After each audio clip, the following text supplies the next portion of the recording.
Всем привет! Меня зовут Лена, и вы на канале «Живи и радуйся». Подписывайтесь сразу же на канал, будет много интересного. А самая популярная шутка в этом сезоне – хорошая выдалась весна этой зимой. И действительно, посмотрите за окошко, что там творится. Погода не очень.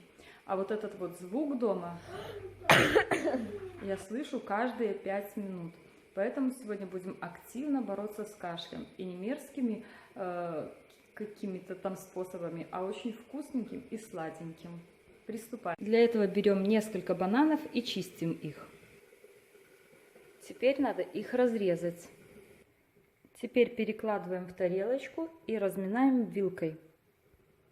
Добавляем немного сливочного масла и столовую ложку такую полненькую меда. Все перемешиваем. Ставим на водяную баню и закрываем крышечкой. Не забудьте, если ставите вот такую вот тарелочку, надо ставить на негорячую кастрюлю, и тогда уже включать плиту, потому что треснет. И закрываем крышкой.